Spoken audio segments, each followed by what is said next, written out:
उत्तर प्रदेश की जेलों में इस समय कारागार मंत्री धर्मवीर प्रजापति द्वारा बंदियों को मानवता का पाठ पढ़ाने के साथ साथ उन्हें धार्मिक भावनाओं के लिए भी जागृत किया जा रहा है। जहां कारागार मंत्री मथुरा पहुंचे और उन्होंने जेल में बंद बंदियों के लिए जहां नवरात्र का व्रत रखने वाले 300 लोगों के लिए व्रत के उपयोग के लिए फल और मिठाई वितरण की, साथ ही उनके मन को शांत तथा उन्हें अपराध से बाहर निकालने के लिए हनुमान चालीसा की पुस्तकों का वितरण भी किए। जिसके साथ ही कारागार मंत्री धर्मवीर प्रजापति का कहना था कि हम चाहते हैं कि जब नवरात्र में बंदी अपने घरों से दूर जेल में हैं, तो ऐसे में हमने सोचा कि उन्हें घर में मिलने वाले फल और मिठाई दी जाए ताकि वो माता के व्रत में उसका उपयोग करें। वहीं काफी अन्य जिलों की जेलों में हमने देखा कि बंदियों के हनुमान चालीसा का काफी मांग था, इसीलिए हमने यहाँ पर भी 300 बंदियों के लिए हनुमान चालीसा का वितरण किए हैं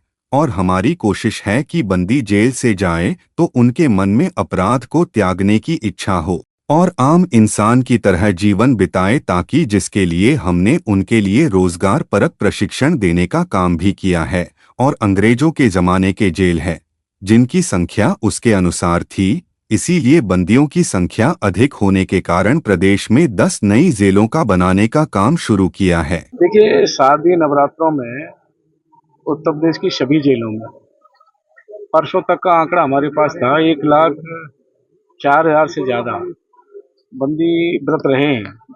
किसी दिन 30,000, किसी दिन 35,000, किसी दिन 40,000 जैसा है।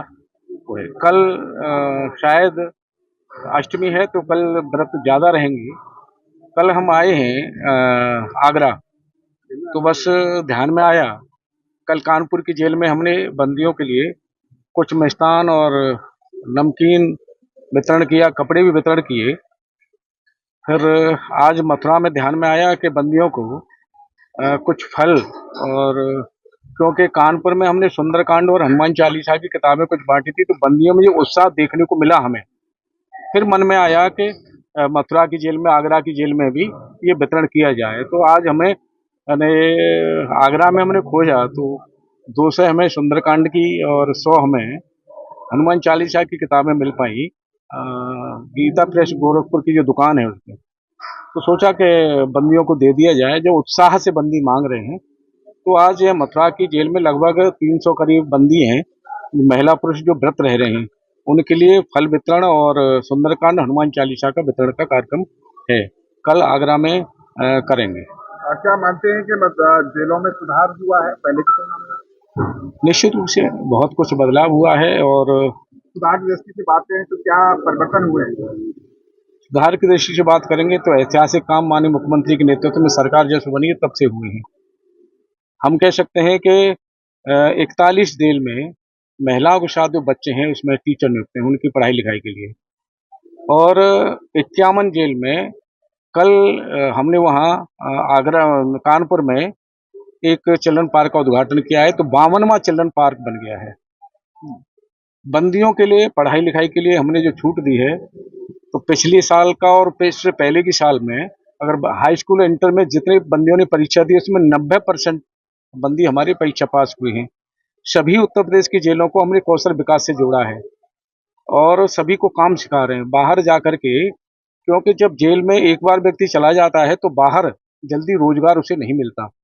तो सभी जेलों को पेमी कौशल विकास से जोड़ा है। वो बंदी कुछ काम सीखेंगे जाएंगे तो किसी के आश्रित नहीं रहेंगे, कि स्वरोजगार से जुड़ सकेंगे, वो अपना रोजगार स्वयं कर सकेंगे। ये प्रयास हमारा है। देखा जाता है कि तमाम निर्दोष लोग जेलों में बंद हैं, सरकार उनके लिए कोई ऐसा कानून या कोई ऐसी प्लानिंग में करेगी? ये हमारे पास बंदी भेजे जाते हैं न्यायालय के माध्यम से, जब उन्हें दोष सिद्ध हो जाता है तो भेज दिए जाते हैं।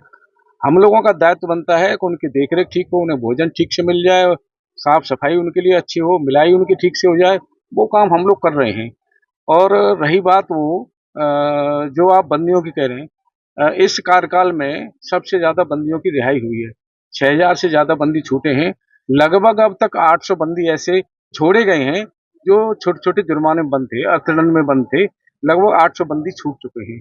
ये बहुत बड़ा बदलाव देखने को मिला है।